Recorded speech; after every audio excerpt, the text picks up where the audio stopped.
professora Ana Paula Fernandes, e também para o pessoal que acompanha no Instagram do professor Neto. O nosso programa SST News, ele fala de saúde e segurança do trabalho, com um viés que vai além do trabalhista, porque nós tratamos muito do previdenciário. Então, a gente fala de tributação, a gente fala de direito previdenciário e direito do trabalho. Então, é sempre um prazer poder debater com vocês. Eu tenho a formação jurídica, o Neto tem a formação da medicina, medicina do trabalho e também do direito. Então, a gente sempre tenta trazer informação, descomplicando ela, né? Tentando trazer os pontos que são mais importantes. Vocês estão me ouvindo bem? Acredito que sim, né? Estou usando o microfone aqui. Acho que todos estão me ouvindo. E aproveitar também, né, para dar uma boa noite para quem está com a gente agora aqui no Facebook, estão chegando agora aqui. Estamos ao vivo no Facebook também. Então, aproveitar para dar um abraço para aquelas pessoas que sempre ficam conosco também na plataforma do Facebook.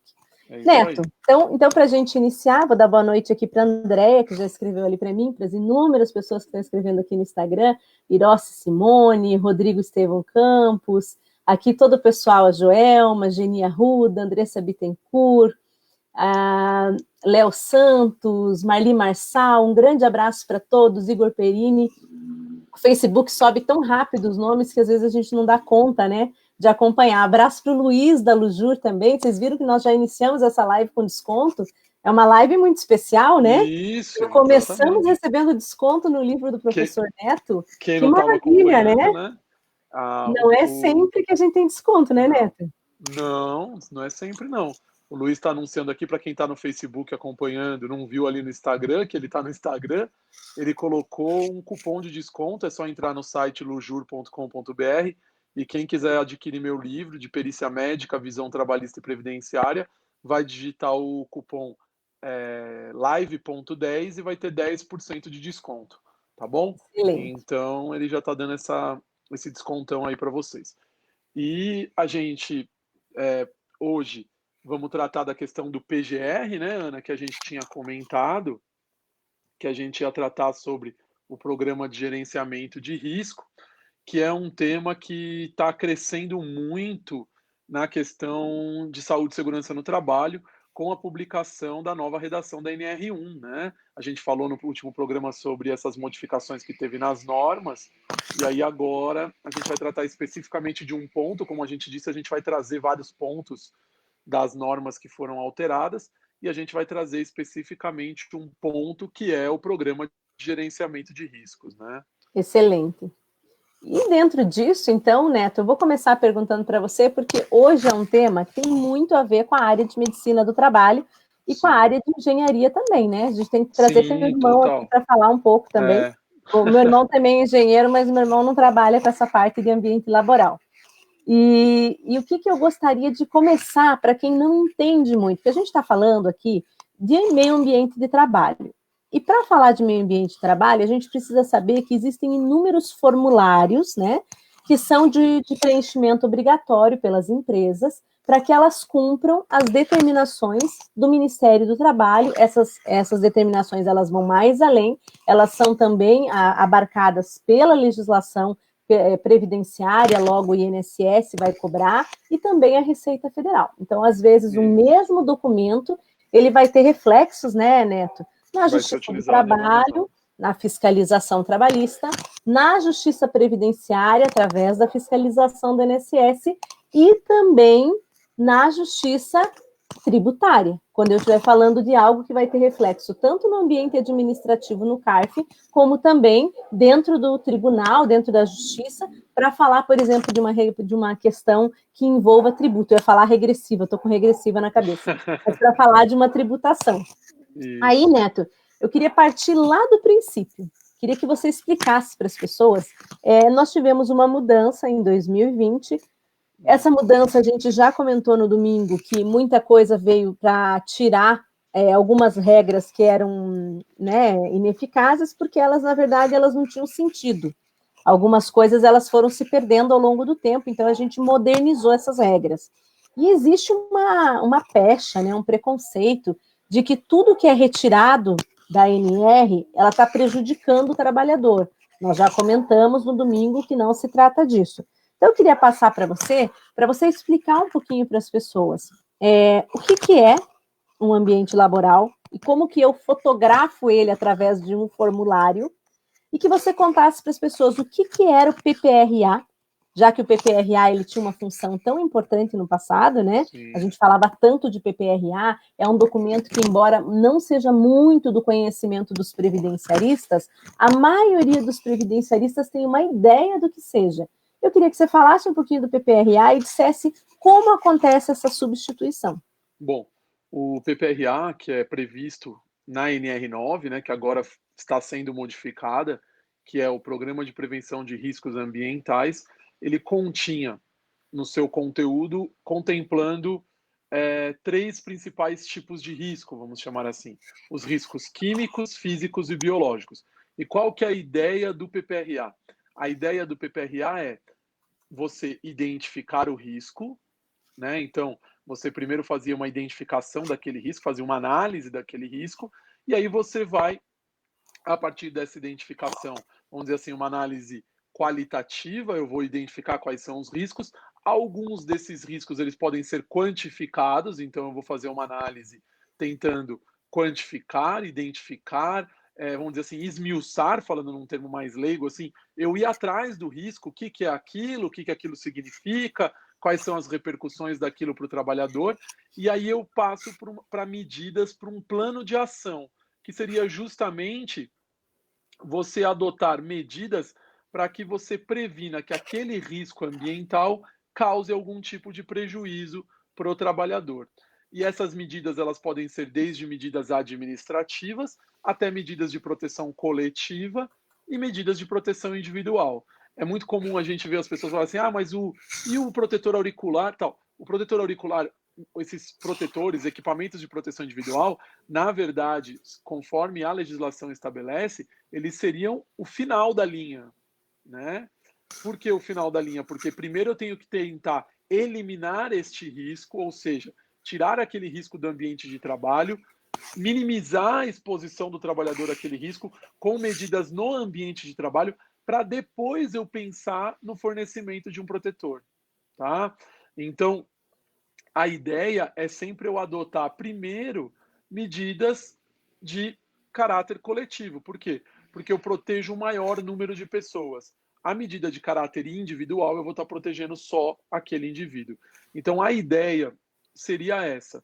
Uma antecipação. É uma mudança de perspectiva, então. Isso. Aí eu tenho isso no PPRA, né? Como ele já era previsto. Então eu fazia antecipação, eu ia lá, identificava o risco e propunha melhorias. Só que o PPRA, se você fosse ver a redação dele, inclusive estava escrito lá que ele deveria interagir com as outras NRs. Ou seja, o PPRA em si ele contemplaria só risco físico, químico e biológico, mas ele acabaria, vamos dizer assim, interagindo com as outras normas. Então, por exemplo, se tem trabalho em altura, se tem trabalho em espaço confinado, se o indivíduo exerce uma outra atividade que tem risco ergonômico, então ele teria que interagir. Todos esses programas eles teriam que conversar, vamos dizer assim. Só que na prática não era isso que a gente observava. Na prática, o PPRA era um documento de gaveta, um documento onde você ia lá, um profissional, seja um técnico, na verdade o PPRA, na redação dele, sequer era necessário ser engenheiro para que ele fosse elaborado. A norma falava que seria uma pessoa familiarizada com o risco ambiental. Então ele ia lá, faria esse levantamento, proporia medidas de, vamos dizer assim, de proteção dos trabalhadores, o que a empresa ia fazer, mas na prática esse documento era engavetado. E aí no ano seguinte você revia aquele documento. Ah, será que mudou alguma coisa? Ah, vamos medir o ruído de novo? Vamos medir o produto químico? Aí no ano seguinte, e assim ia. E ele era sendo renovado anualmente, mas a maior parte das empresas, elas recebiam esse documento dos técnicos e não faziam absolutamente nada. Tem muita empresa que sequer lia. No final do PPRA, geralmente, quem elaborou vai colocar sugestões de melhoria para a empresa. Então, olha, neste setor nós temos que estudar fazer tal coisa, neste setor você vai ter que estudar fazer tal coisa. Então, esta era a ideia, que não funcionava na prática. Como isso era um documento que virava um documento de gaveta, uma burocracia, vamos dizer assim, um documento que na prática pouco tinha de efetividade, a ANR trouxe uma nova redação, a ideia mudou em relação à NR9 e nós estamos próximos de que o PPRA deixe de existir. Então, nós não vamos mais ter na legislação a previsão legal de se elaborar um programa de prevenção de riscos ambientais. Qual que é a ideia aí para quem está ouvindo a gente, Ana? A ideia do governo é a seguinte: a NR9 agora ela vai trazer vários anexos tratando de cada um dos riscos. Então, eu vou ter um anexo para ruído, um anexo para produto químico X, um anexo para vibração, um anexo para radiação ionizante. Então, a gente vai ter ali métodos de análise, métodos técnicos que os profissionais vão utilizar para avaliar o ambiente de trabalho. Mas a NR9 ela não mais vai exigir um documento que contemple todos os riscos da empresa. Por isso que a gente fala que vai deixar de existir o PPRA. Tá? Esta é uma previsão para que no futuro, no ano que vem, não exista mais o PPRA. E aí agora, em março, dia 9 de março, nós tivemos a publicação da portaria, até anotei aqui, porque é uma portaria recente, e foi bem na época do Covid, e aí todo mundo passou meio despercebido.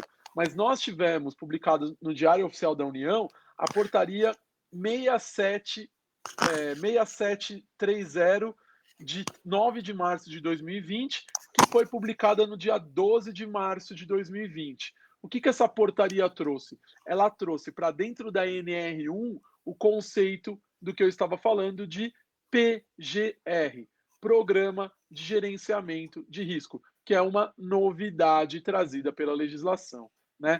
E aí, o gerenciamento de risco, como você sempre fala, você já lida com essa questão de gestão de risco e no caso do PGR não muda muito. É o mesmo conceito que a gente utiliza para outras áreas aplicado dentro do meio ambiente de trabalho. Né? Então, seria essa a ideia desse PGR. Você trazer aquele conceito de identificar o risco, propor melhorias, e aí a gente tem dentro da NR1 agora essa nova sigla, né? Que quem está nos ouvindo precisa se familiarizar com isso, porque daqui para frente é isso que vocês vão ouvir falar. PPRA não tem mais. Todo mundo vai falar em PGR, Programa de Gerenciamento de Risco. Excelente, não, ótimo. Até tem uma pergunta aqui, eu mesma já vou aproveitar para responder. O Ivan Anunciato, ele disse, olha, mas essas medidas, elas levarão a um aumento do acidente de trabalho? Não. De forma alguma, né? O que a gente está falando é mais de uma questão de burocracia, né? Que é a questão de como formalizar o projeto, o plano de cuidado, né? A forma de deixar aquele ambiente mais seguro.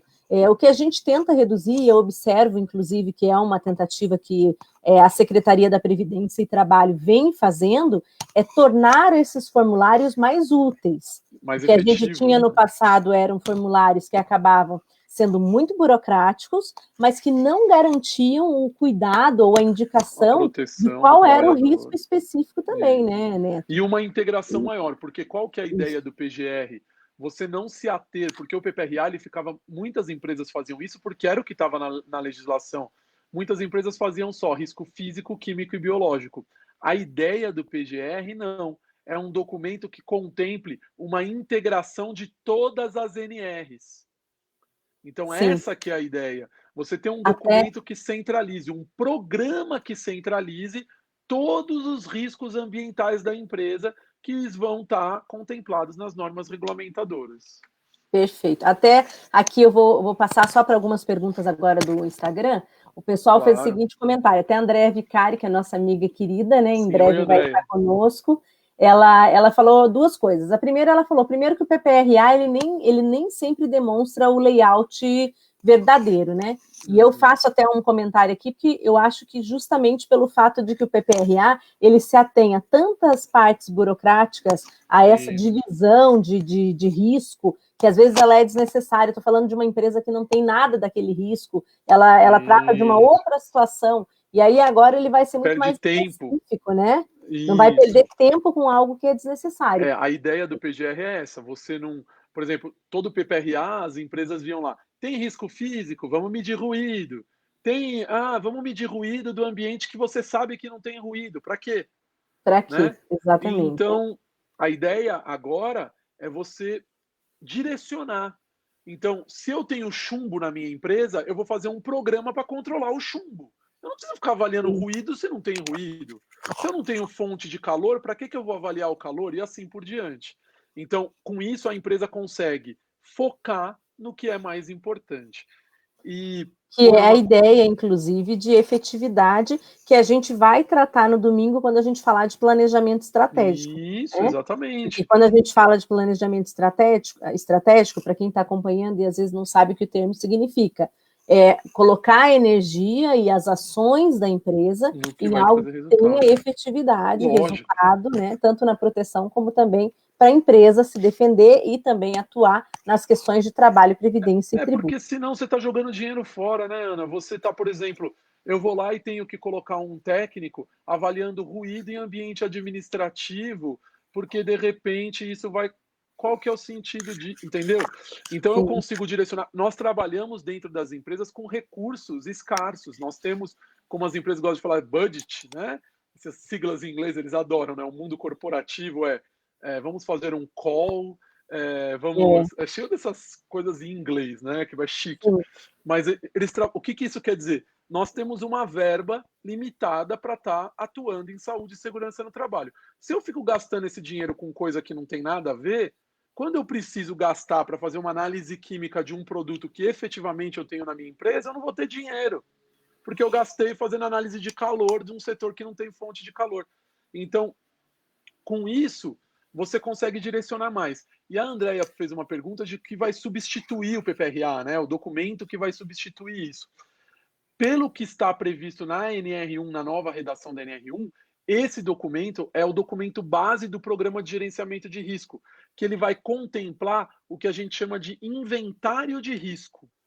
Toda empresa, dentro desse PGR, desse programa de gerenciamento de risco, ela vai ter que fazer um inventário de risco e um plano de ação. O que é o inventário de risco? É o identificar no ambiente os riscos, os perigos que existem no ambiente. Eu vou ter que classificar esses riscos. Então, eu vou ter que dizer assim, ó, este risco é muito alto, este risco é muito baixo, isso aqui é um risco moderado. A gente tem vários métodos para você classificar esse risco. Depois a gente pode até fazer uma live sobre isso, é bem interessante. Você tem várias metodologias para você classificar o risco. E aí é mais ou menos, Ana, igual no mapa de risco. Não tem lá no mapa de risco que faz bolinha? Todo mundo já deve ter visto uma vez na vida um mapa de risco. Se nunca viu, quando você entrar em qualquer empresa, é obrigatório que o mapa de risco está fixado na parede, no setor da empresa. E aí, de acordo com o risco, você tem bolinha pequena, bolinha média e um bolão, quando o risco é grande. É isso, você está classificando esse risco. Então, no inventário, eu vou ter que contemplar tudo que tem nessa empresa, classificar esse risco e fazer um plano de ação, que é o quê? Quais medidas a empresa vai adotar para neutralizar ou eliminar este risco. Independente se é físico, químico, biológico, se é um risco de acidente, se é um risco mecânico. Por isso que eu disse, ele faz uma reunião de todas as NRs num documento único. Perguntaram se eu acho que isso é melhor? Eu acho, com certeza. É mais efetivo, né? Deixa eu aproveitar também e mandar um abraço para o Leandro, que é presidente da Comissão de Direito Previdenciário do Paraná, que está aqui com a gente assistindo. A Simone Rossi, né, que é de Bauru. Eu tive o prazer de palestrar lá no passado, conheci a Simone, conheci mais várias pessoas lá de Bauru, foi um prazer. A Fabiana Carma, a Marilde, Opa! Tem uns nomes que são difíceis, está difícil de ler. O Arthur, né? O Arthur também. Da onde que o Arthur é mesmo? É São Bernardo? Arthur? Deixa eu ver. É São Bernardo do Campo, né? O nome. Prevenção Oliveira, mandar um abraço para todo o pessoal que está deixando aqui já um recadinho para a gente, né? E deixando suas perguntas, e a gente vai abordando assim que a gente consegue, a gente vai abordando. Neto, então, a gente falou que nós íamos tratar de duas siglas hoje. A gente ia tratar da questão do planejamento, né? Por meio do PGR, e o outro É o É o GRO, que eles GRO. são complementares, né? Eles são quase a mesma coisa, né? Mas eu queria que você Isso. só identificasse, para quem veio assistir nossa live agora, acabou de chegar, saber a diferença, assim, o que é o principal, o que é o acessório. Na verdade, o que a legislação, ficou uma dúvida se a legislação ia prever GRO ou PGR, né? Muita gente falava em GRO, depois PGR, aí ficou nessa dúvida. Na verdade, o que significa? O PGR, que é o Programa de Gerenciamento de Riscos, é justamente você fazer o GRO, que é o Gerenciamento dos Riscos Ocupacionais. O que a gente quer dizer com essas siglas, né? PGR, GRO? É bom vocês, quem atua tanto no direito do trabalho quanto no direito previdenciário, se acostumando com isso, e quem é da área de saúde e segurança no trabalho também, porque é assim que essas coisas vão ser chamadas daqui para frente. Essas siglas elas vão estar o tempo todo no dia a dia. Por quê? Porque eu vou só dar um exemplo, Ana. Por exemplo, você pega um advogado que atua no previdenciário, aí ele quer comprovar uma aposentadoria especial. Hoje é muito comum o advogado usar o PPRA. Agora, ele Sim. não vai mais conseguir, porque a empresa não vai ser mais obrigada, ele vai ter que usar o inventário de risco. Então, a gente tem que ir se adequar, adequando, né, aos termos novos. aos termos novos, até para você poder requisitar para a empresa se eu entrar com uma petição, alguma coisa nesse sentido. Então, o grande X da questão é isso. O gerenciamento do risco ocupacional é justamente, eu vou lá, identifico o risco no ambiente, totalmente direcionado à atividade da minha empresa. Então, se eu estou numa indústria que faz metalúrgica, vamos dizer que eu tenho um processo de solda. Quais são os riscos que eu tenho num processo de solda? Eu tenho o risco de radiação não ionizante, eu tenho o risco de fumos metálicos e provavelmente eu tenho o risco de ruído. Eu vou direcionar, gerenciar estes riscos é o quê? A primeira coisa que eu tenho que fazer é identificá-los, né? Você não consegue gerenciar algo que você não sabe que existe. E aí, por isso, de fazer um inventário de risco. O inventário de risco seria esse levantamento dos riscos no ambiente de trabalho. É eu ir lá no ambiente de trabalho, isso não vai ser possível fazer à distância. Me manda um filme. Não, eu tenho que ir lá no ambiente laboral, identificar quais são os riscos que esse trabalhador está exposto. Ele está exposto a radiação não ionizante, ele está exposto a fumo metálico, aí eu vou ver lá qual é o fio de solda que ele usa, quais são os componentes químicos daquele fio, ele está exposto a ruído, ele está exposto a um risco de acidente, porque pode cair alguma coisa no pé dele, lá uma chapa metálica, e ele está exposto a risco ergonômico, porque ele pode trabalhar, a bancada ser muito baixa, ele tem que trabalhar encurvado para fazer a solda. Então, a ideia seria essa. Ao invés de eu ficar fazendo assim, vamos fazer uma análise ergonômica, vamos fazer uma avaliação PPRA, vamos fazer um laudo de não sei o quê. Acidente de trabalho sequer tem previsão de você fazer uma avaliação, Não, eu vou centralizar isso num programa de gerenciamento de riscos e vou gerenciar esse risco. Olha, os riscos que eu tenho são esses, as medidas que eu vou adotar são essas. Eu tenho que fazer, por exemplo, no caso de ruído, eu tenho que fazer audiometria, né? Porque eu preciso identificar se o indivíduo está tendo perda auditiva. Isso vai estar contemplado no meu plano de ação. Aí no meu plano de ação eu tenho o PCA, que é o Programa de Conservação Auditiva. Aí eu já contemplo nesse PCA, se a audiometria der alterado, o que eu vou fazer? Se a audiometria der alterado, eu vou repetir em 3 meses, eu vou encaminhar ele para avaliação por um otorrino, eu vou verificar se o treinamento do protetor auricular está adequado, se de repente o nível de ruído está mais alto do que a atenuação. Então, o que a corporação vai fazer? O que a empresa vai fazer? Ela vai justamente mostrar qual é o plano de ação dela diante daquela situação. Quais são as condutas que ela vai tomar. Então, para mim, isso é muito mais efetivo do que meramente um documento de gaveta. Por isso que a gente até falou domingo, né, Ana? Que a impressão que dá, nós estamos vivendo sob um governo neoliberal, porque não sei o quê, então as normas elas vão ficar mais fáceis de serem cumpridas pelas empresas. Eu não vejo dessa forma. Não sei se eu estou sendo muito otimista, mas eu não vejo dessa forma.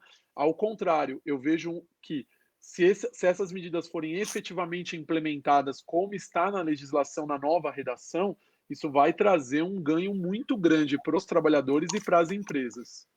Excelente. Deixa eu aproveitar e mandar um abraço para o Fernando aqui. ele estava até comentando, e quem vai assinar, né? Como é que fica essa questão agora? Ainda vai ter que assinar, ou esse documento, Sim, ele porque você vai ter que fazer um implicitamente... documento, né? Esse inventário de risco.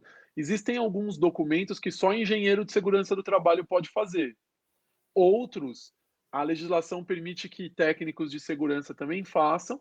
Aí a gente tem que verificar qual é o documento, porque, por exemplo, no PGR, ele fala que tem que ter uma análise ergonômica do trabalho para você identificar os riscos ergonômicos. Quem pode fazer análise ergonômica do trabalho? A legislação não diz.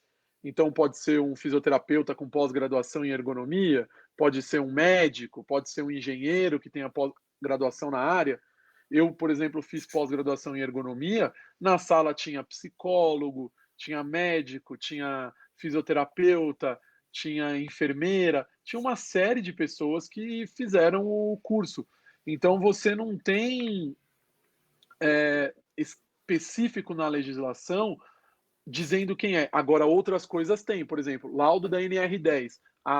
O próprio CREA já fala, ó, é só engenheiro elétrico que pode fazer laudo da NR10. Então, Já é dependendo do específico, documento. né? Isso, aí a gente tem que ver qual é o documento para você verificar qual é o profissional qualificado e habilitado para estar fazendo, né? Aquele Deixa eu documento. aproveitar, Neto, fazer mais uma pergunta para você, aqui para o pessoal que está nos acompanhando também, tá? Como é que fica essa situação? Por exemplo, o PPP, o advogado previdenciário e o trabalhista também, eles estão muito mais acostumados com o PPP, muitas vezes, né? Sim. O PPP é um documento que acaba tendo mais relação com o vínculo de emprego, então tem um reforço ali para eles também no momento de fazer a prova. Então, o que é uma pergunta bem importante que eu queria que você dissesse? Olha, o PPP, ele tinha uma série de formalidades que quem conhece está acostumado para que ele tenha validade. E ele é assinado ou por um engenheiro ou por um médico do trabalho. Isso. Eu queria que você se referisse assim. O que muda? Vamos dizer, a gente está falando do PPRA, nós estamos falando do inventário de risco, nós falamos do PGR, né, ou do GRO, mas e para o pessoal que está chegando agora, que ainda às vezes não entende muito bem essas siglas, que é importante compreender. Muda alguma coisa no LTCAT? Muda alguma coisa no PPP? Esses documentos são substituídos ou não são? Ou esse inventário de risco, junto com esse planejamento do PGRO, vão suplantar tudo isso, né? Vão ficar no lugar. Isso. Queria que você falasse um pouquinho para o pessoal. O que a gente sabe assim, o LTCAT para mim não muda porque a legislação previdenciária não foi alterada, né? O que muda é o seguinte, com a mudança nas NRs, principalmente na NR15, toda vez que o decreto fala lá, deverá utilizar os limites da norma, remete para a NR15, vai mudar a forma de avaliação, tá? Mas o documento LTCAT, ele continua tendo os mesmos requisitos que a gente vê previsto na legislação previdenciária. O que vai ter que ser alterado, na verdade, é quando a instrução normativa 77 fala que, na falta do LTCAT, pode utilizar o PPRA. Entendi. Aí você vai ter que ter uma alteração, porque como o PPRA deixa de existir, ele vai ter que falar, na falta do LTCAT, eu posso utilizar o inventário de risco. Sim. Porque, para mim, na prática, o que vai substituir o PPRA vai ser o PGR que contempla o inventário de risco. Porque o que aconteceu? O PPRA ficava só naquilo, risco químico, físico e biológico. O inventário de risco não, ele vai ter que contemplar todos os riscos. Vai ter que completar risco de acidente, risco ergonômico, vai ter que ser tudo ali naquele inventário de risco. Então, acho que pro direito previdenciário é isso. Quando o advogado, quando entrar em vigência, quando isso passar a ser exigido, a empresa ela não vai mais ter PPRA. E a gente sabe que no direito previdenciário, porque muitas empresas não fazem LTCAT, os advogados acabam utilizando do PPRA para instruir as ações de aposentadoria especial. Vai ter que tomar cuidado agora, porque não vai ter mais PPRA. Aí você vai ter que pedir o documento específico, que seria esse inventário de risco. Perfeito. E deixa eu aproveitar aqui e mandar um abraço para o Roberto, né, que está aqui com a gente, mandou um olá para nós dois, para o Jaci, que é meu advogado, meu aluno em Curitiba, a Lúcia Catarina também, que é minha amiga, já foi minha aluna, está aqui dizendo que ela quer uma caneca do IEPREV, hoje eu estou com a canequinha do IEPREV aqui, ó. Espalhe e ficar de olho na minha caneca. Também quero. Pode deixar. Vou pensar nessas canecas. Providenciar, manda para mim. Mandar um grande abraço para a Cacilda do Maranhão. E a Lorena, Lorena, lei certo teu nome aqui, deixa eu ver. A Lorena, ela fez a seguinte pergunta, Fernandes, ó, tem meu sobrenome. A empresa pode se escusar de fornecer o LTCAT ou PPRA? Aí eu vou deixar para você responder, que assim, eu vou responder? Poderia responder? Posso responder? Então eu vou responder, né? Não, ela não pode, né? Na verdade, o que acontece? Se for olhar pela legislação, a ideia é que essa obrigação ela surge quando há o desligamento do empregado. Então, quando o empregado ele se desliga da empresa, ele automaticamente ele tem que receber a cópia do PPP.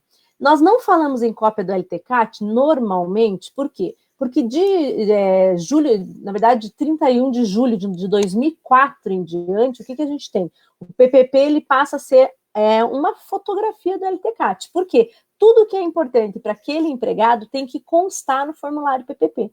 Então, seguindo essa ideia, eu não precisaria levar o LTCAT, mas a legislação tem um grande problema. A legislação é feita, mas os juízes não cumprem. O INSS, muito menos, não dá nem para considerar. E aí a gente tem o quê? A gente tem períodos anteriores, por exemplo, a 95, que eu não tinha um determinado formulário, mas o juiz pede porque ele quer aquele formulário, mesmo que não seja o que a legislação exigia para a comprovação de uma determinada atividade contemporânea àquela época. E a gente tem hoje, na data de hoje, juiz exigindo LTCAT, exigindo PPRA e tudo mais, quando, na verdade, o único documento que seria necessário é o PPP. Hoje a gente tem uma discussão bem grande, né, Neto, entrando nesse tema previdenciário e tributário, porque tem reflexo também lá no FAP. Tem o financiamento. A gente tem uma situação bem importante de citar, que é o seguinte, às vezes o PPP ele está mal elaborado, ele não consta a verdade da empresa, ou ele foi mesmo mal feito, às vezes não é nem má fé, tem casos de má fé, e tem casos em que a empresa fez mal feito mesmo, né? Sim, não tinha um profissional competente que tinha condições de elaborar o preenchimento desse formulário. E aí, nesse caso, o que a gente vem indicando já há algum tempo é discutir na Justiça do Trabalho, primeiro, para depois levar para a previdenciária, porque o previdenciário ele está complicado e a retificação ela ocorre melhor pela via do trabalho. Até porque o juiz que vai julgar lá, ele vai ver mais a obrigação da empresa de colocar a verdade. Enquanto que a justiça previdenciária, ela vai ter no outro polo o INSS. E o INSS é a única preocupação, infelizmente, que deveria ser cumprir a lei e o interesse público, mas a gente vê que o INSS na justiça ele acaba litigando como se fosse parte, né? E indo contra até mesmo a materialidade das informações, às vezes, que estão no LTCAT.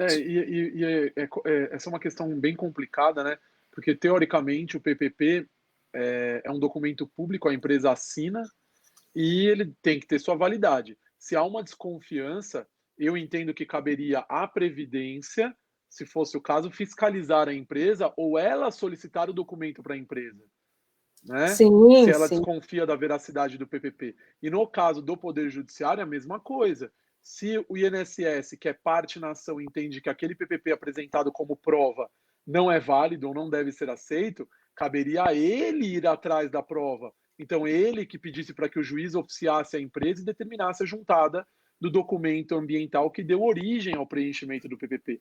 Só que inclusive, prática... desculpa te cortar, mas só para citar, para quem às vezes está começando, porventura, né, no direito previdenciário, no direito tributário, a 9784 de 99, que é a lei que regulamenta o processo no âmbito federal, ela fala o seguinte, que determinados documentos, quando eles têm fé pública, por exemplo, um documento de cartório, um documento original, um documento obrigatório que a empresa preenche, que naquele momento ela vira um documento público, quando o INSS ele encontra algum elemento que leve a entender pela falsidade, ele é obrigado, não faz, mas é obrigado, a abrir o incidente de falsidade.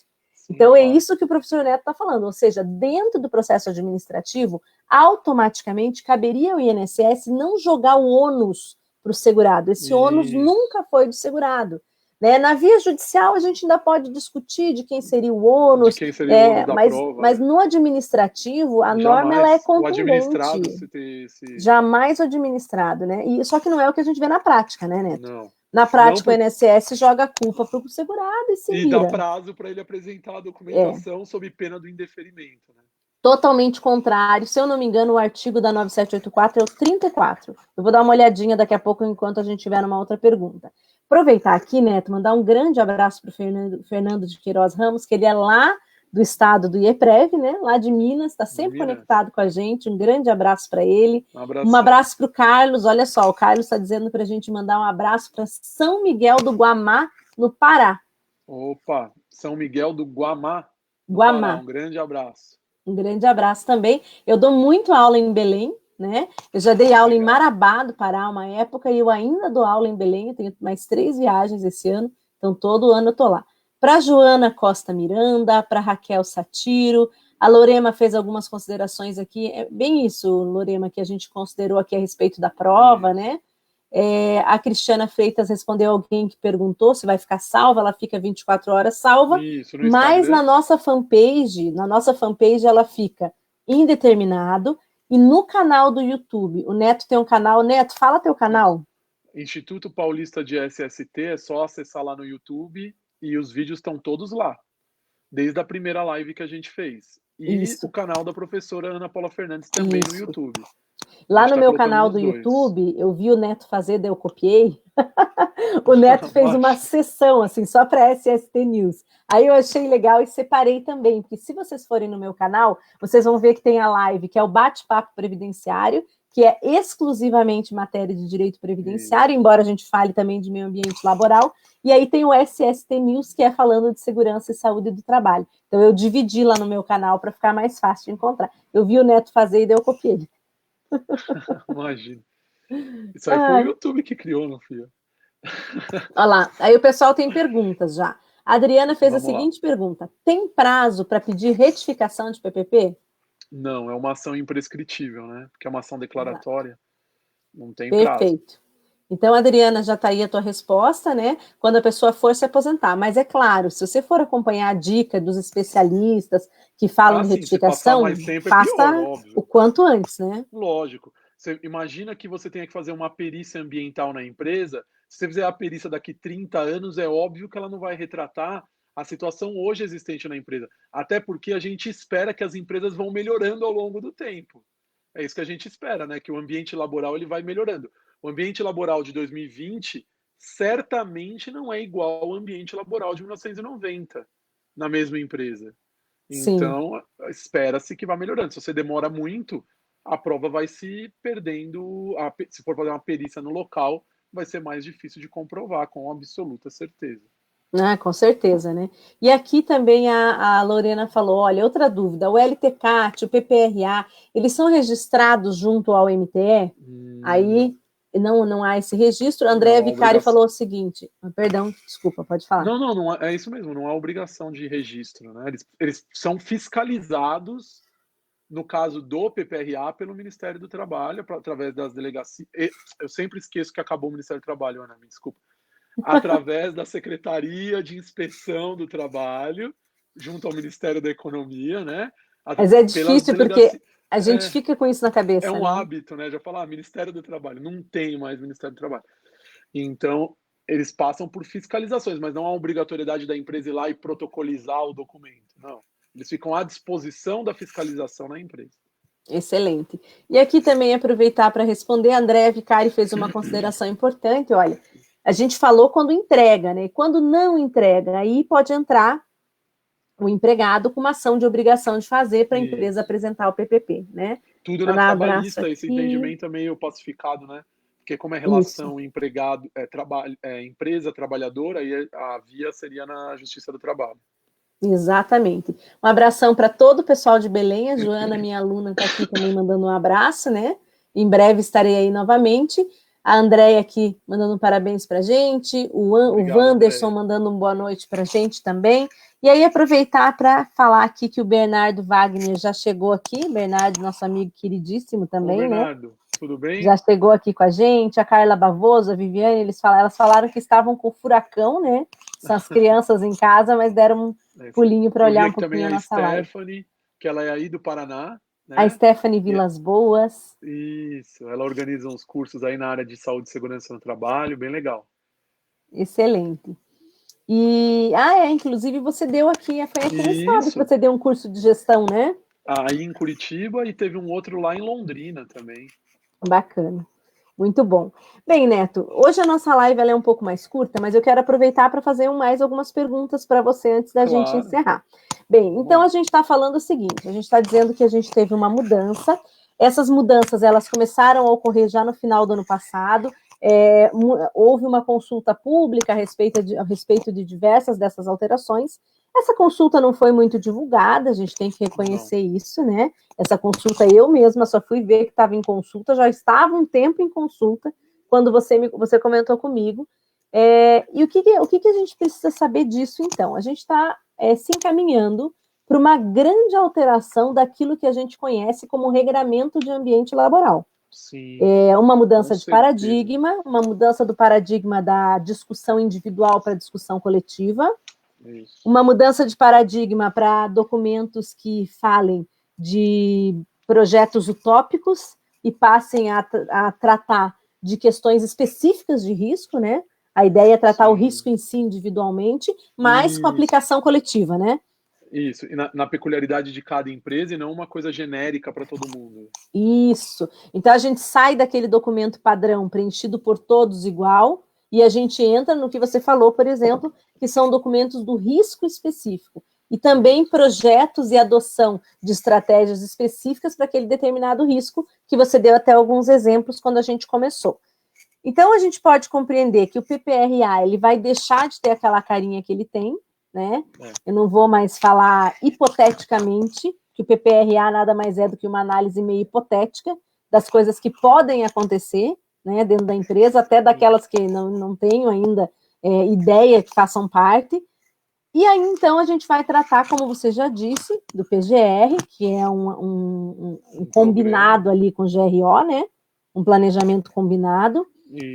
Isso não vai alterar o PPP, pelo menos essa é a ideia que a gente tem por enquanto, mas pode alterar algumas considerações do LTCAT. Isso tudo a gente ainda vai saber de acordo com o que houver, o que vier na legislação previdenciária e tributária. Mas eu quero ir mais para frente, Neto. A gente está falando exclusivamente, óbvio, dessas, mas o PCMAT, houve alguma alteração no PCMAT? Teve muita alteração, né? Acho que a gente tem que fazer um programa específico sobre a NR18. Com certeza. Porque o PCMAT realmente teve muita alteração, são alterações bem profundas. E pontuais também, né? E até com quem pode elaborar o programa mudou, né? Então, você tem a exigência de que seja um engenheiro, então você tem uma série de alterações que foram implementadas em relação ao PCMAT, sempre visando aquilo que a gente estava falando, uma modernização dessa legislação. Essa que é a ideia de você trazer novos elementos para que, vamos dizer assim, para que não fique aquele documento de gaveta. O grande X do PCMAT, que é isso que a gente tem que considerar, é que o PCMAT, a obra, por que eu preciso de uma norma específica para tratar da construção civil? Porque o ambiente laboral na construção civil ele tem uma peculiaridade, ele depende da fase da obra. É diferente Entendi. Na fase, por exemplo, quando eu estou fazendo a fundação de um edifício, quando eu estou na fase de acabamento, que já é o final da obra. Os riscos ocupacionais são diferentes. Sim. Então, esse programa, por isso que eu tenho que ter uma norma específica para a construção civil que contemple isso, eu preciso que você preveja o que vai acontecer nas diferentes fases da obra. Porque cada fase da obra eu tenho um risco específico, uma proteção necessária, diferente em relação aos trabalhadores. Então, por isso que eu preciso de uma norma específica. Eu acho que é até interessante a gente programar e fazer um programa específico sobre a questão do PCMAT da NR18. Até porque, para falar do PCMAT, é bom explicar para quem não sabe o que é o PCMAT. É um documento específico para a construção civil. Para a construção civil, exatamente. E lá a gente vai tratar também alguns detalhezinhos que seriam bacana falar do SESMIT, né? O que é o SESMIT? É um grupo específico, é um departamento médico específico que eu preciso ter para algumas empresas, para algum tipo de grau de risco, daí para a gente explicar melhor na nossa live. Previsto depois. Na NR4, que está sendo revista também. Que está sendo revista. A questão de dormitórios, que é muito comum para a área de construção, que já teve uma alteração significativa, né? Então tem bastante coisa aí para ser analisada. Neto, aí a gente tem umas perguntas difíceis aqui. Vamos lá. Começamos com as perguntas difíceis. Vou aqui. Primeiro para o Instagram, porque o Instagram, daqui a pouco a live do Instagram fecha, porque é só 1 hora.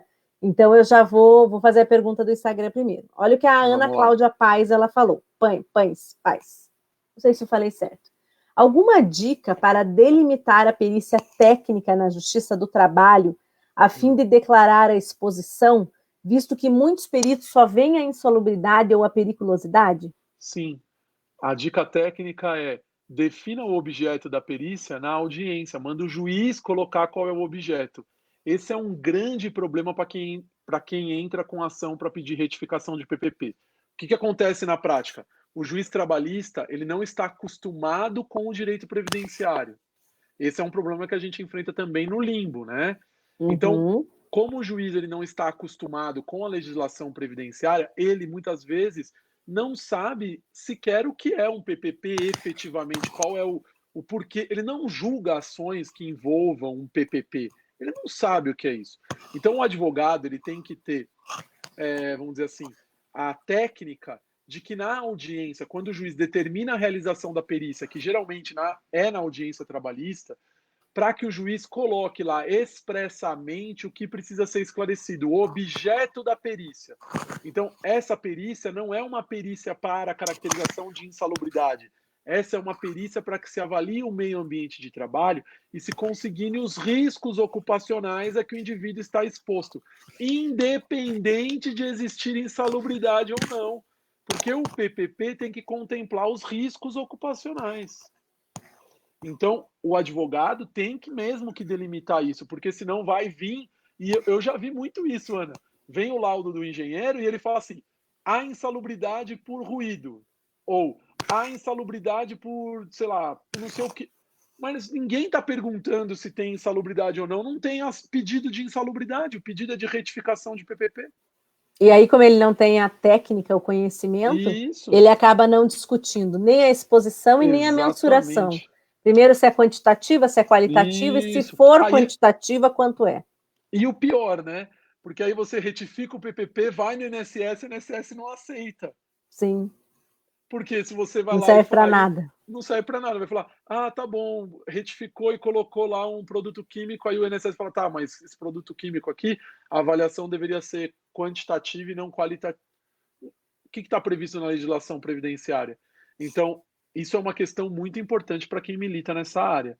Sim. É o magistrado que tem que definir o objeto da perícia, com absoluta certeza. E, na verdade, a gente tem que, se cercar das condições para obrigar que faça isso, né? Lógico. Aí até a Lorena faz a seguinte colocação, olha, seria muito pertinente realizar os quesitos voltados para a exposição, pois nem sempre o adicional é o caso de aposentadoria especial. Sim, e nem sempre a aposentadoria especial é caso de adicional de insalubridade. Exatamente. É o caso mais específico, né? Eu posso dizer que o indivíduo não tem direito ao adicional de insalubridade porque o EPI neutralizou o ruído, né? Sim. Só que para a aposentadoria já é pacificado que, independente da neutralização, ele tem direito à aposentadoria especial. Exatamente. Então, mandar abraço aqui para Prevenção, para Andréa Vicari novamente, para Tatá Riedel, para a Simone falou que é uma ótima dica, né? O que a Lorena disse aqui? Olha, se ater a detalhar no objeto do pleito da perícia a descrição do objeto da ação. Exatamente, isso é bem importante. A Andréia também falou, olha, tem que especificar para o juiz, explicando, né, explicitamente o que se pretende provar. Exatamente, é isso. A gente não pode nunca se eximir que na via judicial, muito diferente da administrativa, é o advogado quem delimita a causa. Eu tenho uma aula, Neto, na verdade eu dou até um curso de sustentação oral, e eu falo muito sobre isso. Falo assim, o poder de comunicar é a partir do momento em que você consegue identificar para o advogado o ponto controvertido. Às vezes a pessoa fica repetindo o que está na petição inicial o processo inteiro, mas ela não se atém ao ponto controvertido. O que está fazendo você perder um determinado benefício? Não é o conjunto da obra. O conjunto da obra tem coisas que o INSS concorda, tem coisas que ele te deu na via administrativa, e tem o ponto que ele não te deu, ou o ponto que o juiz não te deu na inicial, né? E que você está recorrendo por causa dele. Aquele é o teu ponto controvertido. O ponto controvertido é a única coisa que faz você não conseguir ganhar a ação. Então, tem muita coisa. Pode ser carência, pode ser falta de qualidade de segurado, pode ser o problema da prova daquela atividade especial. O ponto controvertido, ele pode ser muitas coisas. Ana, eu falo isso é necessário, né? Aula sobre prova pericial no direito previdenciário. toda a aula, quem já assistiu sabe que eu fico batendo nessa tecla. Não adianta fazer aquele pedido bem genericão, e aí, se der... Não, se eu quero provar que ele estava no período de graça, então eu vou discutir, esse é o meu ponto controvertido. Sim. Porque senão ele não precisa do advogado, ele mesmo vai lá no GF, entra com a ação. Você tem que trazer para o processo esse ponto controvertido, e isso tem que estar claro. Eu vou produzir provas para quê? Para provar isso, né? Sim. Porque senão fica uma coisa muito ruim, muito difícil. E no direito do trabalho a mesma coisa. Você tem que delimitar, você tem que pedir para que o juiz delimite qual é o esclarecimento que o perito tem que dar. Porque senão o perito fala uma coisa que não tem nada a ver com o que está sendo discutido no processo. Não por culpa dele, é porque ninguém falou para ele o que era para esclarecer. E o pior, Sim. Ana, não é só isso. Eu já vi despacho, porque a gente acompanha, atuo bastante como assistente técnico em processo trabalhista, e a gente vê que, às vezes, o pedido é de retificação de PPP e o juiz determina a perícia para apuração de insalubridade. Então, o perito sequer está errado, o perito está certo, ele está fazendo o que o juiz determinou. Né? Então, são questões bem complicadas que precisam ser avaliadas. Exatamente. Isso depende também, além do planejamento do próprio advogado com a causa, depende também de usar as estratégias certas para identificar, né, qual é o objeto da perícia. Então, mandar um grande abraço para todo mundo aqui que está escrevendo, a Michele Bastos, peraí que perdi um aqui, a Viviane Nunes, ela falou, o que fazer para conseguir o PPP quando já foi extinta ou quando não tem a localização de uma empresa? Olha, Viviane, essa situação é mais complexa mesmo.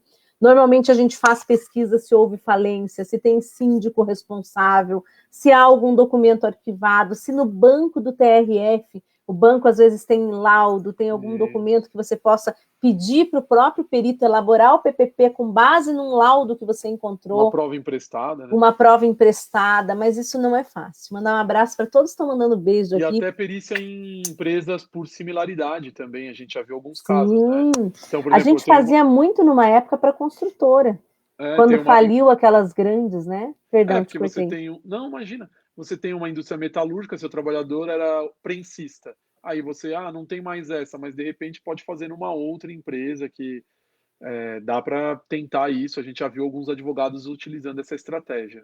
Sim, exatamente. A Lorena me falou para olhar uma pergunta que já foi. Lorena, essa eu não achei, mas eu vou ler aqui o que você falou agora. O Instagram passa muito rápido. Muito rápido. O Instagram, ele puxa muito rápido. Nossa. Márcia Salatino, do Rio de Janeiro. A Graça Graça Abreu. Ana, tem uma pergunta aqui no Facebook boa para você, hein, que é mais jurídica. Agora eu que vou te perguntar. Qual que é? Falando do PPP, a Unimed é obrigada a entregar PPP do médico cooperado? Essa discussão aí é uma confusão, viu? Falar para vocês que, assim, vou dar minha opinião pessoal primeiro, tá?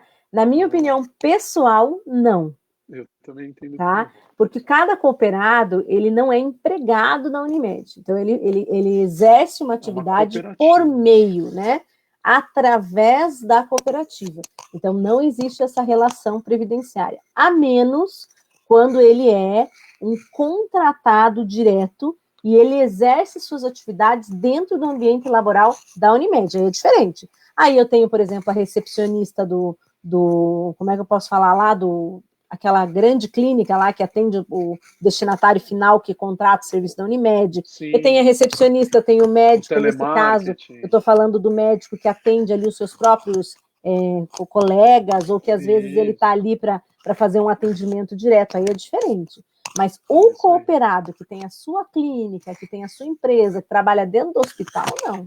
Esse intermédio não existe, né? E nem a legislação previdenciária vai exigir isso, porque ele é um mero intermediário. O que a gente tem feito, Ana, eu vou dar uma dica, hein? Às vezes, quando tem esses... ou a gente utiliza isso para contribuinte individual e às vezes pode ser utilizado num caso desse.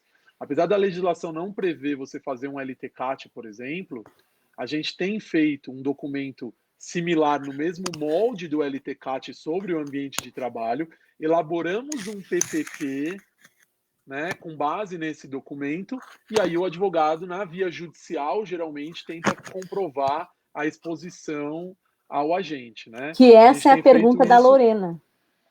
A Lorena Essa fez pergunta? exatamente A essa gente tem pergunta. feito isso. Ela A fala, gente olha, tem o feito isso. segurado pode contratar um engenheiro do trabalho, né?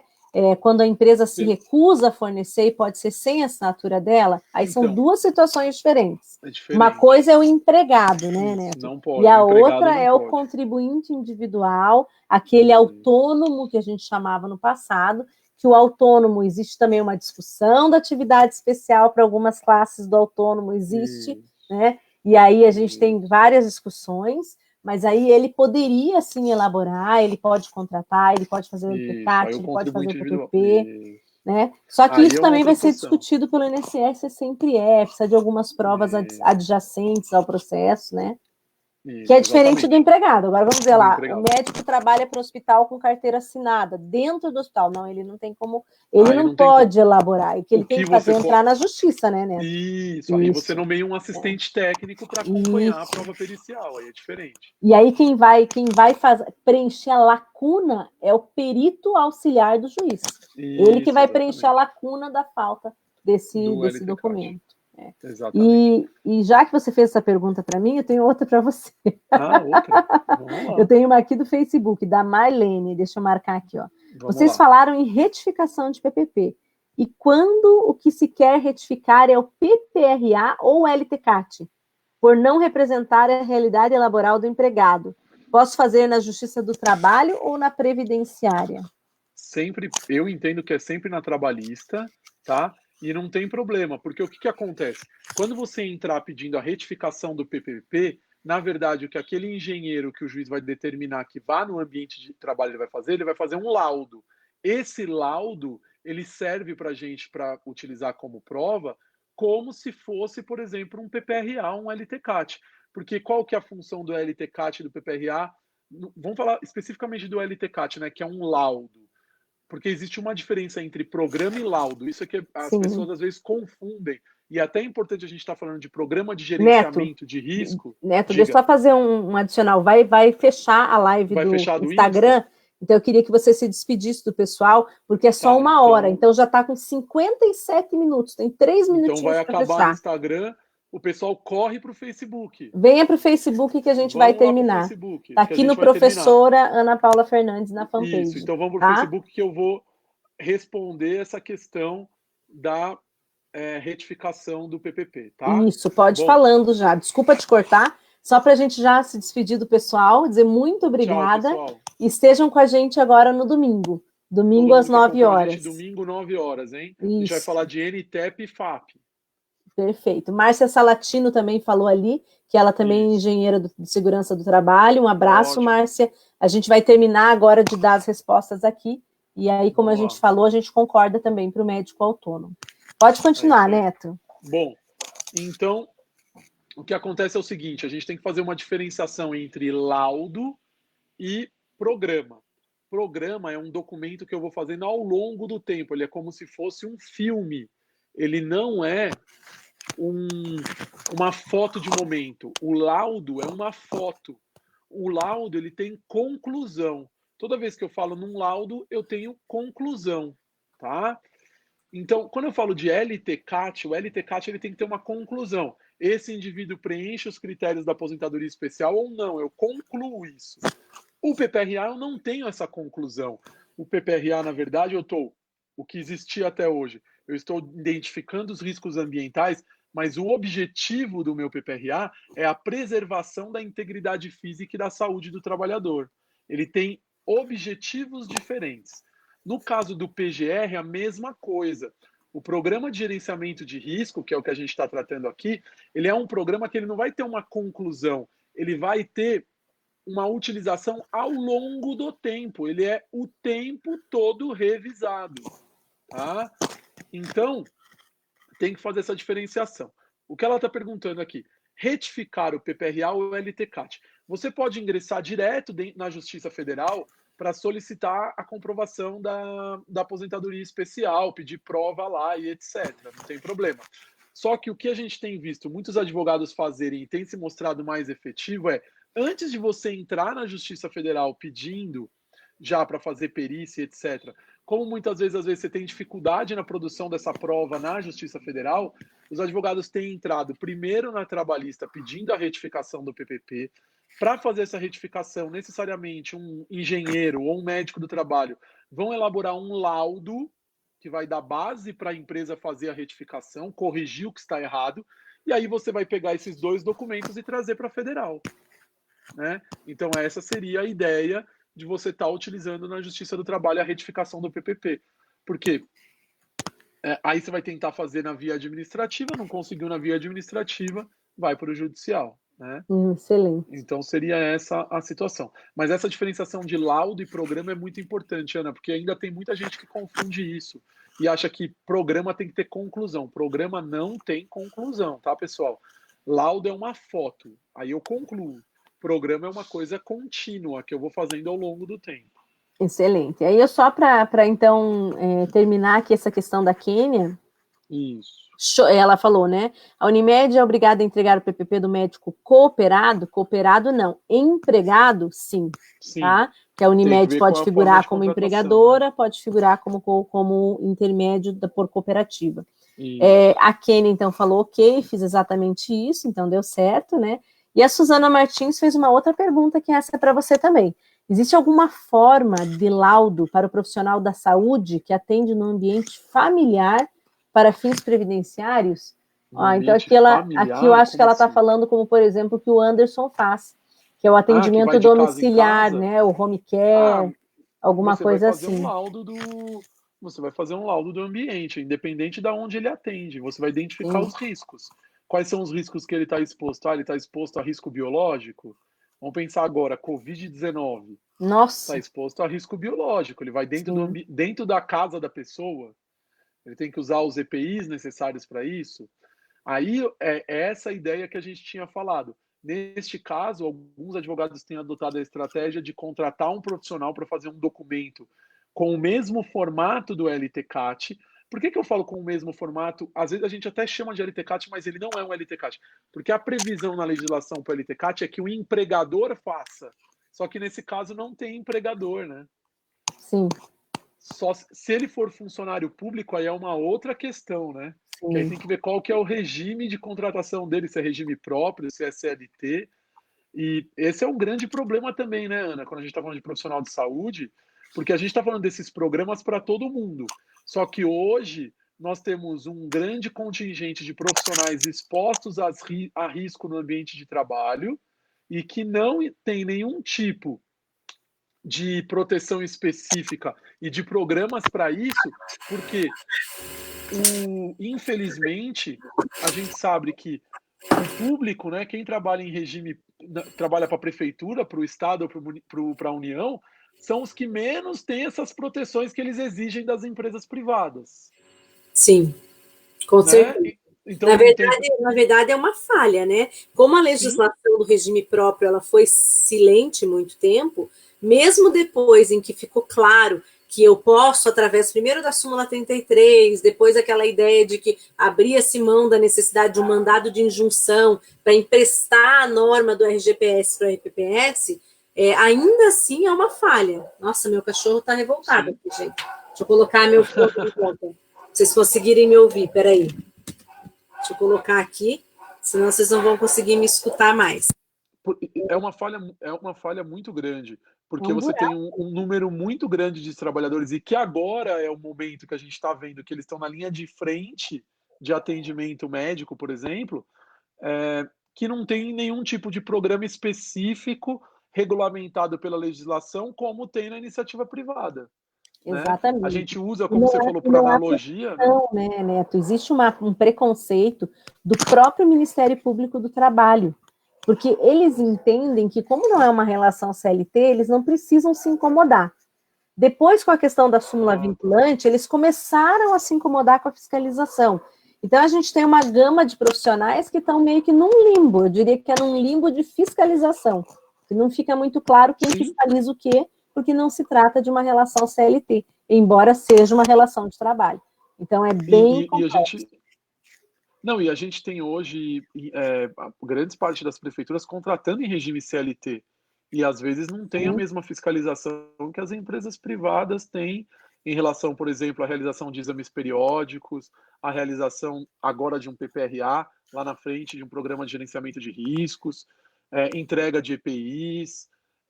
Então, essa é uma grande falha e a gente está vendo agora os reflexos disso, né? Porque Sim. se você não tem um programa direcionado para isso, são nesses momentos de, vamos dizer assim, de agora enfrentamento, por exemplo, de uma pandemia, que você acaba não tendo. A gente fez até uma live sobre isso, sobre a questão de fornecimento de EPI, etc. E a gente está vendo isso no dia a dia e tem aumentado o número de profissionais da saúde mortos na linha de frente de tratamento de Covid-19, infelizmente, né? Bem, falando nesse tema, até é importante fazer um comparativo, né? Que já há uma pesquisa no Brasil que 25% dos infectados são profissionais da saúde. Sim. Já é uma pesquisa no Brasil, então é 1/4 da população infectada, né? A gente está falando aí de médicos, fisioterapeutas, enfermeiros, assistentes técnicos de enfermagem, então é uma situação grave. E só para contar que hoje teve um incidente aqui em Curitiba, apareceu no jornal, então não vão poder me acusar de mentirosa, porque quando eu falo, né, sempre há uma, como é que fala? Sempre há uma reação do município, né, dos órgãos municipais, quando eu faço esse comentário aqui na live, que houve hoje uma situação bem grave, porque um paciente, ele se negou, chegou a remoção dele da UPA para o hospital de retaguarda, ele se negou a ir para o hospital e ficou muito nervoso e agrediu a assistente, acho que de enfermagem, a médica, o médico, e aí ele cuspiu nas pessoas, inclusive porque ele queria que as pessoas pegassem, né? Ele nem tem certeza do Covid porque ele não foi testado, mas ele está dentro daquelas pessoas que estavam já numa situação um pouco mais grave de suspeita e que teria que ir para o hospital. E houve hoje uma denúncia por parte dos médicos da UPA de que eles não estavam utilizando todo o EPI necessário. Então, a gente está falando de um tema aqui que a gente tem repetido bastante, mas que é grave. E o que eu acho mais grave é quando a própria secretaria de um município ou uma prefeitura, ela tenta se defender, Neto, com a seguinte argumentação. Não, mas a gente entregou o EPI na quinta-feira. Vocês estão reclamando na sexta, mas nós entregamos na quinta. Quer dizer que o resto do ano inteiro trabalhou sem, né? Só existe Covid no mundo, não existem outras doenças contagiosas, né? Não, é aquela história que fala assim, você vai fazer a vistoria na empresa, a empresa entregou o EPI um dia antes da perícia, né? Sim. Não, mas eu entreguei o EPI, tá, mas hoje, o que aconteceu comigo foi a mesma coisa, eu fiz uma reclamação através de um áudio, né, e esse áudio, como hoje em dia no WhatsApp, tudo que você faz voa, eu fiz a reclamação no WhatsApp, chegou lá nas pessoas, né, das determinadas pessoas responsáveis, e eles estavam indignados, porque o meu áudio era da sexta-feira, e eles tinham entregue todo o EPI um dia antes. Pois é. Né? Então, todo o restante do tempo que já tinha médico, inclusive na UTI, não tem problema, porque eles entregaram antes de eu reclamar. E como a gente vive nessas coisas, tem que aguentar, né? Tem que aguentar esse tipo de comentário. Usando esse exemplo, por exemplo, vamos elaborar um PGR para isso, como que teria que ser feito? Olha, identifiquei que tem agente biológico. Tá, esse agente, ele é grande, médio ou pequeno? Ele é grande, é um risco grande porque é profissional da área da saúde. Quais são as medidas que eu vou implementar em razão disso? Eu vou fornecer EPI, eu vou fazer exame nos profissionais da saúde. E se eles tiverem febre? O que eu vou fazer? Eu vou afastar do trabalho, eu vou manter ele tanto... Então, vamos dizer assim, é como se fosse um fluxograma. Esse fluxograma que é o PGR, o Programa de Gerenciamento de Riscos. Eu identifico, eu já prevejo quais medidas eu vou tomar para proteger o trabalhador e o que eu vou fazer se esse trabalhador, por um acaso, for atingido.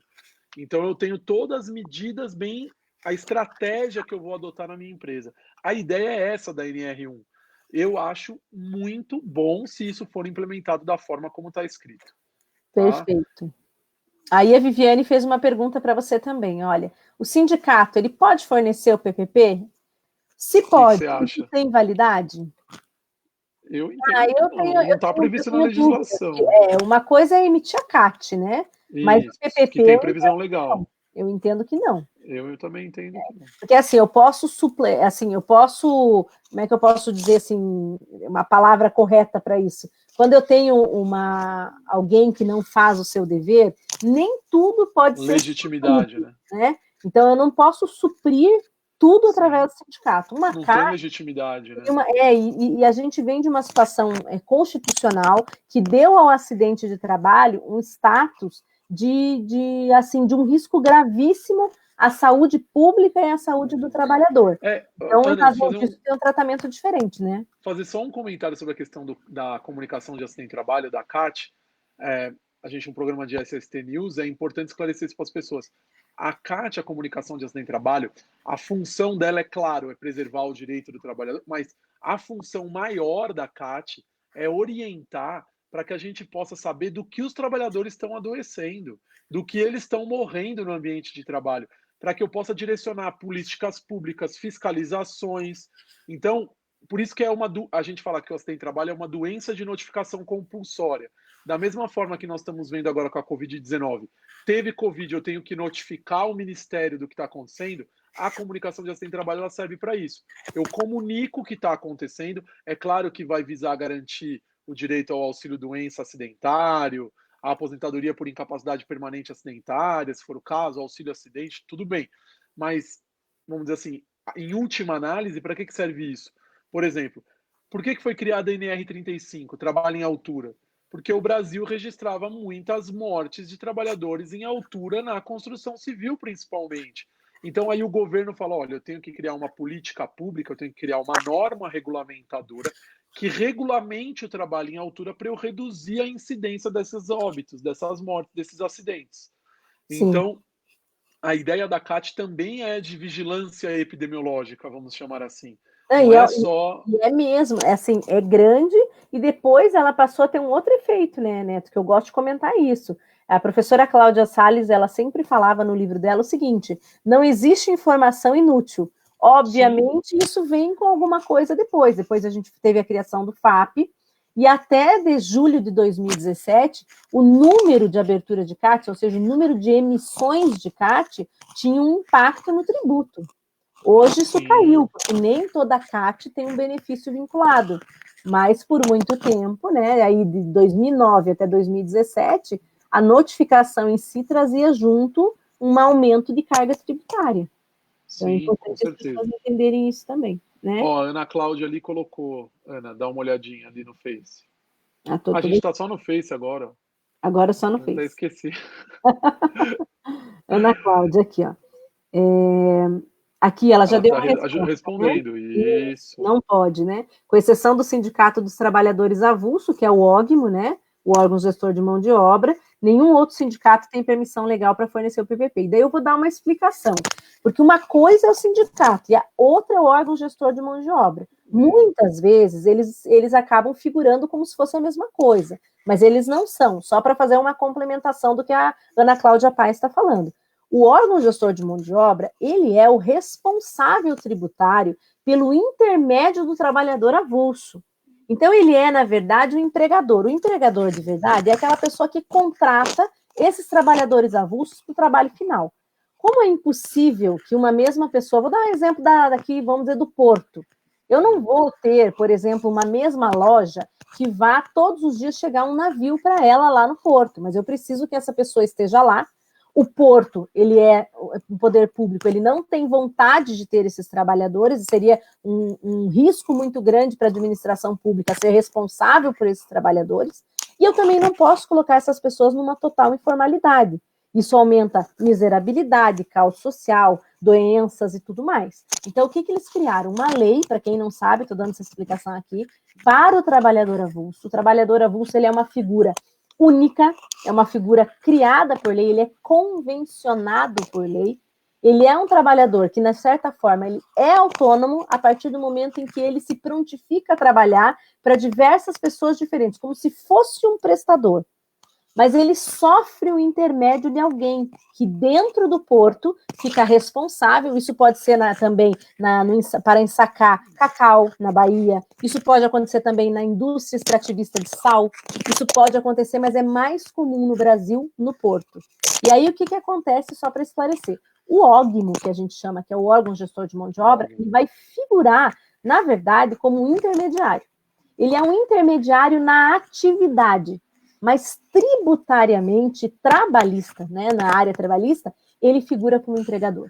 Por quê? Porque eu presto serviço para um conjunto inúmeras pessoas, mas é uma população muito humilde na maioria das vezes. Então, tirando alguns casos, né? Prático de barra, que é a pessoa que ganha 200, 300 mil reais por mês, que é uma atividade muito específica, né? Mas, em via de regra, a gente está falando de uma atividade mais braçal.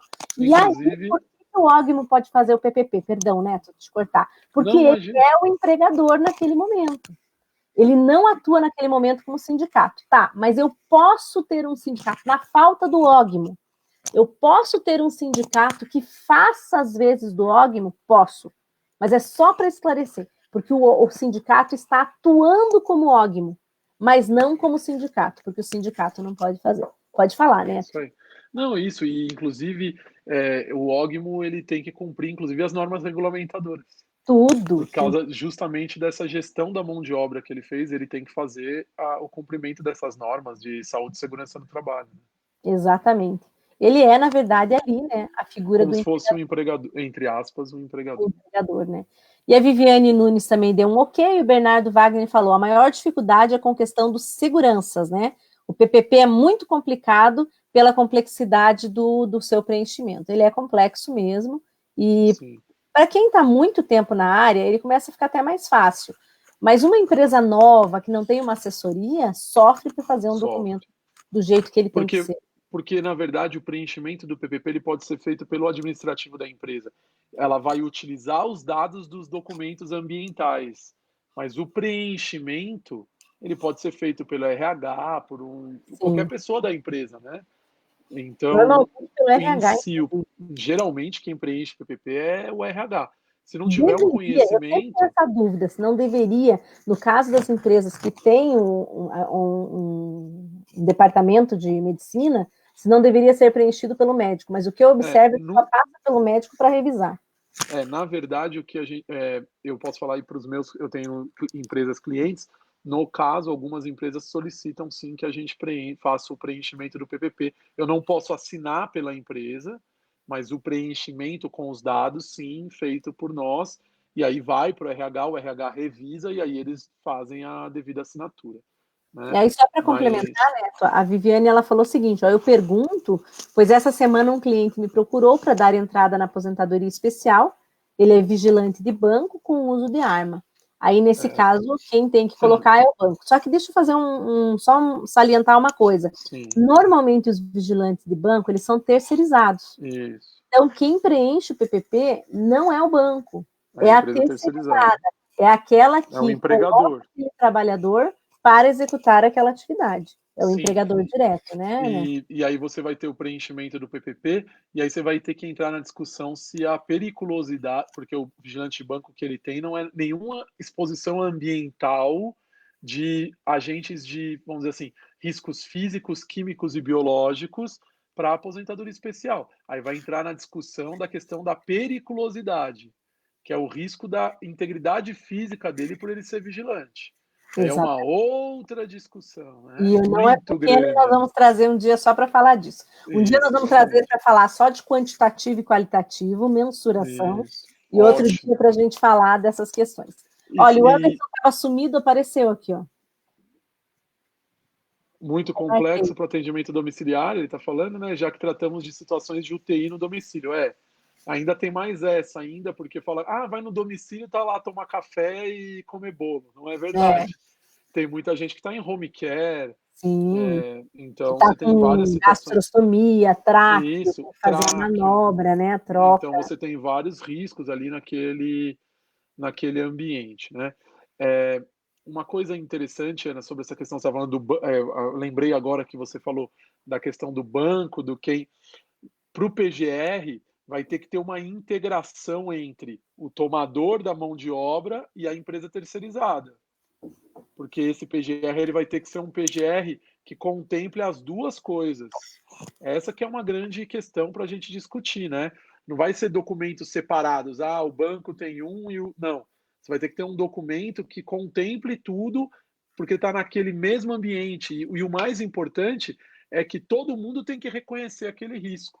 Não é... Sim. Isso é uma coisa muito complicada no dia a dia. Porque às vezes você pega um PPRA do tomador, ele diz uma coisa sobre ambiente. Quando você pega da terceirizada sobre o mesmo ambiente, fala uma coisa totalmente diferente. Por isso que nós, ali no escritório, a gente sempre orientou o seguinte: todos os prestadores, eles precisam se basear no PPRA da tomadora para preencher o seu. Fora isso, é fraude. Exatamente. E às vezes a fraude ela é equivocada, porque o que acontece? Já me aconteceu muito, por exemplo, a gente trabalha muito com construtor, né? E às vezes o que acontece? As terceirizadas, elas preenchem o PPRA com base no ambiente laboral delas. Sim. Mas aquela pessoa nunca trabalhou no ambiente laboral delas, justamente porque ela está com cessão de mão de obra. Exatamente. Como a mão de obra dela está sendo cedida num outro ambiente, então a gente sempre faz essa indicação. O PPRA ele tem que ser feito com base naquela empresa. Ah, mas vamos dizer que o PPRA ele tem que ser um organismo vivo e dinâmico. Aí vem a discussão que a gente coloca. Eu tenho que esclarecer aonde os meus empregados vão trabalhar. Né? Que aí você vai ter o PGR agora, vamos tirar o PPRA, a gente vai ter a introdução do PGR, eu vou ter que ter esse inventário de risco. E aí esse inventário de risco ele vai ser feito no ambiente que o indivíduo exerce a atividade. E aí eu posso ter, por exemplo, vários inventários. Se uma empresa presta serviço para 5, ela vai ter que ter um inventário para cada situação. E vai ter que ter um programa de gerenciamento de risco para cada uma daquelas situações. Porque eu posso ter um funcionário no administrativo que ele só tem risco ergonômico. Eu posso ter um funcionário exercendo atividade na empresa X, que aí ele tem risco químico. O outro está exercendo atividade na empresa Y, que tem um risco biológico. E assim por diante. No vigilante, por exemplo, é um caso desses, né? Eu posso ter vigilante em banco, eu posso ter vigilante em hospital, eu posso ter vigilante em uma série de locais. Né? Neto, vamos mandar um grande abraço aqui para o Júnior, que é filho da Wanda Leone, que ele pediu para mandar. Eu vou mandar um beijo também, né? Que ele já está aqui assistindo conosco, então isso é muito bom. Ótimo. É isso aí. Aqui o Anderson colocou também um comentário que, na verdade, tem até um livro com essa capa, né? Abrir ou não abrir a caixa. Exatamente. Essa é uma discussão eterna, né? É verdade. Tem que fazer outro tema, tá anotando, Ana? Vamos anotar aqui, eu vou anotar. Começa a anotar todos os temas que estão surgindo. Porque, não, esse tema é legal. Quando que abre a CAT ou não? Né? Isso é ótimo. Falar sobre isso. Sim. Eis a questão. Tem que anotar aqui. Vamos colocar assim o título ainda. Abrir ou não abrir, eis a questão, como o Anderson escreveu ali. Exatamente. A Andréia fez um comentário ainda referente ao sindicato. Ela falou, olha, como o sindicato vai emitir o PPP se ele não conhece o meio ambiente, né? Nem os agentes nocivos? Então não seria possível, né? Exatamente. A Ana Cláudia, aquela hora já... Oi, perdão, pode falar. Não, porque não pode ser uma suposição, né? Uma presunção. A gente está falando de um documento importante, ele tem que retratar o que realmente acontece no ambiente de trabalho, né? Então, não pode ser qualquer pessoa preencher, tem que ser pessoas que conheçam a realidade no ambiente de trabalho. E aqui o Alessandro Bartolo, ele está contando um caso aqui, olha. Eu estou com um caso de aposentadoria especial, onde o juiz despachou pela segunda vez, pedindo que o PPP fosse requerido ao sindicato. Nossa. E ele falou, olha, não sei mais o que fazer. A situação é difícil, viu, Alessandro? Porque se o juiz está pedindo para o sindicato fazer algo que não é obrigado a fazer, ele está confundindo com o CAT. Acho que você tem que fazer uma petição para ele, esclarecendo, olha, CAT é uma coisa, essa houve sim assim, elasteceu-se a obrigação para que o sindicato pudesse fazer por uma questão de epidemiologia, né, de estatística epidemiológica. E já o PPP não, o PPP ele é privativo da empresa, então é a empresa que tem que fazer. Lógico. É complicado. Né? Tá difícil, né? E o Bernardo também colocou que essa live arrebenta. Obrigada, Bernardo. Opa, obrigado, Bernardo. Né? Mandar um abraço também para a Sara, que foi minha colega de turma na Faculdade de Direito. Vou marcar ela aqui. A Sara. É isso aí. Eu tô falando, hoje eu tô te cortando, só para o pessoal saber que eu não sou mal educada. Não, lógico. Mas eu tô com um leve delay hoje aqui, né? Eu tô sentindo na nossa conversa. Toda vez que você vai falar, eu acho que parou e eu te corto sem querer. Não, imagina. Não tem problema nenhum. E o Anderson falando aqui, ó, lembrando que significa PPP, né? Que hoje já é chamado de PP, ele muda tanto que a gente nem acompanha, né? que é o perfil profissiográfico previdenciário, que nos últimos tempos ele virou só perfil previdenciário. É isso, Neto? O profissiográfico lá meio que ninguém mais usa, né? Engoliram o perfil, engoliram. A Wanda falou que o Júnior gostou, que a gente mandou um abraço para ele. Legal. Tá combinado aqui. E o Alessandro também fez uma manifestação hoje sobre esse tema. E esse tema é terrível, né, Alessandro? Depois você conta para nós o que aconteceu, que a gente fica bem curioso. Para a gente saber qual foi o desfecho do problema, né? E o Bernardo aqui está dizendo que ele está sugerindo já um tema: produzindo provas perante as massas falidas. Desafio e missão causa impossível. Meu Deus! Eu trabalhei com falência muito tempo, chega a me dar até um mal-estarzinho de ouvir. É isso aí.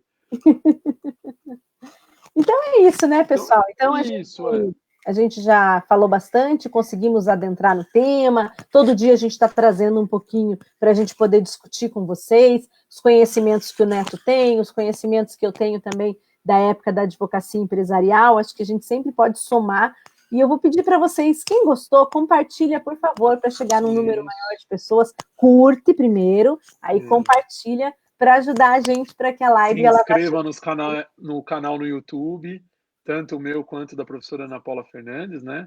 Instituto Paulista de SST, professora Ana Paula Fernandes. Vai lá, tem vários vídeos. Se inscreva lá no canal, aperta o sininho para vocês receberem as notificações quando a gente publica os novos vídeos.